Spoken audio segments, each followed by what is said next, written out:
Hey, Bob here. Welcome back to the show, episode 366. Today, I'm going to teach you 5 things that you should never say to a prospect when you are having a business conversation with them. So whether you're talking to an existing customer or a client and you're wanting to have that business conversation, or just any prospect in general that you think would be a good fit, these to me are very common but damaging phrases that I see people using a lot. And so I'm going to share these 5 things with you, and then I'm going to explain to you why I think you should remove them from your business conversations.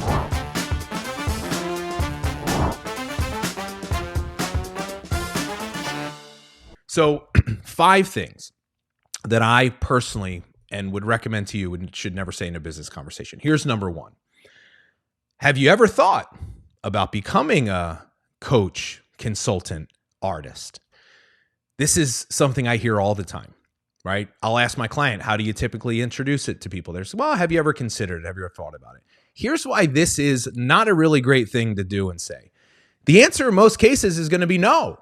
I haven't ever thought about it. Like, that's the whole purpose of a sales conversation, is for you to create enough value in their eyes to get them thinking about the idea of doing what you do. I promise you, 999 out of 1,000 people that you work with are not naturally going to have the thought, I would like to do what he or she does. So asking something like that, all you're doing is you're almost certain to get a no back, and that's not the way you want to start the tone of a conversation. Is in their mind automatically, subconsciously closing them off to the idea of potentially looking at it. So I would not be saying that, and understand that's your job in a sales conversation to do that. Here's the second thing. The second thing that I hear a lot is people will say something like this. They'll say, you'd be perfect at this, right? You do so amazing. You would be perfect. It's almost like we are kind of making an assumption based off of the limited amount that we know them. But here's the problem with this. When we say something like you'd be perfect for this, how that feels to them is it feels like what we call it selling with pressure. It's almost like, if you can imagine, it's like me pushing you in the direction that I want you to go. Like, I want you to do it. You'd be perfect. You should do it. And so when that happens, the problem is it triggers people's sales resistance, and they emotionally shut down. And a lot of people will dig in. But here's really the more important reason why you shouldn't say that. Because in most cases, you actually don't even know that that's true. Like, you don't know that somebody would be perfect for it, because you want to know what makes them perfect for it. People that actually have a legitimate need for it, meaning that there's some sort of a problem that they have in their life that they're wanting to solve or to get better. And that they actually have some motivations and some goals that align with your business. Like, if you tell anyone and everybody they'd be perfect for your business, you're devaluing what you actually do. See, once again, your job in a sales conversation is to assess if they're even a fit for what you have. We can't just keep trying to sell everyone and recruit everyone. Because all that is it's a formula to just keep you stuck, because you're not going to really attract the people that you want. So in a sales conversation, the goal is to assess if they would be a fit. And here's the thing. I don't want to tell you you'd be perfect for it. I want you to make that conclusion on your own, because I've walked you through a series of questions and steps in a conversation where I've helped you you start to think that. And that's what transformational selling does, is it takes somebody from the point of not even having an interest or consideration to kind of creating some momentum for them being really curious. Like, maybe this thing is something that could help me. Maybe this is something that could solve a problem that could make my life better. So that's the whole point. So number 1, have you ever thought about being a coach? Stop saying that. You'd be perfect for this. And here's the third one. Just wanted to see if you'd be interested. Right? Just wanted to see if you'd be interested. Once again, the answer is no. They're not interested. That's why you have to start the sales conversation. Like, most of them are already very busy. They don't have a lot of time.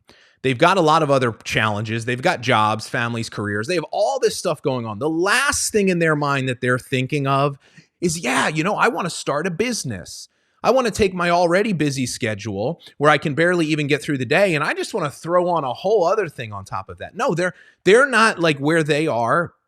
They're not thinking about or looking at what you do the right way. They're not making the connection that it's really just a vehicle to help do something more important or significant in their life. So asking them if they're interested, like, don't ask questions that chances are you're going to get a no answer, because then that just leaves you in a place where you kind of hit a dead end in a conversation. The fourth one is this. And I think this to me is kind of funny, is when I used to do this, by the way. I'm not trying to sit here and act like I've never done this. I used to say all this stuff myself. I've just learned through, selling and teaching selling that you can be better. So the fourth one is when you say something like this: "Hey, Jill, I've got to be honest with you," or "Trust me on this one." But I got to be honest with you is funny, because think about what that's saying subconsciously. It's like, forget about everything I've said prior to this moment, because that's just a bunch of BS. Like, you shouldn't pay attention to that. But now I'm going to get honest with you, and I'm going to tell you the truth, right? So like little things like that actually do make an impact in terms of the tone and the feeling of a sales conversation. Then here's the final one. And I think this could be one of the most damaging ones, is when you essentially tell people that it's not hard. It's not hard. It's easy. It's simple. The product sells itself, right? All you have to do is just talk. Like, I can remember I used to say this to people. All you have to do is talk to someone, and I'll do all the rest of the work, right? Like, in a business conversation, we spend so much time trying to diminish the amount of time, effort that it takes to be successful, thinking that that's going to create a lot of value and attract people that we want. Here's the truth of the matter. The easier you make it seem, the less committed person you will attract to your business.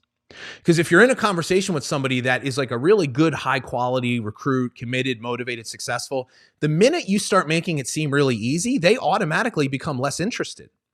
And so what winds up happening is you turn away the people you want, and you wind up just attracting people that are looking for something easy, that aren't willing to do the hard work or don't believe in themselves enough that they actually could.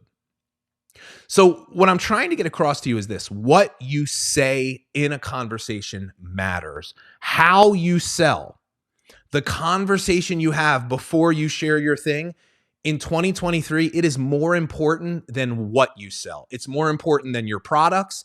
It's more important than your comp plan. It's more important than your company.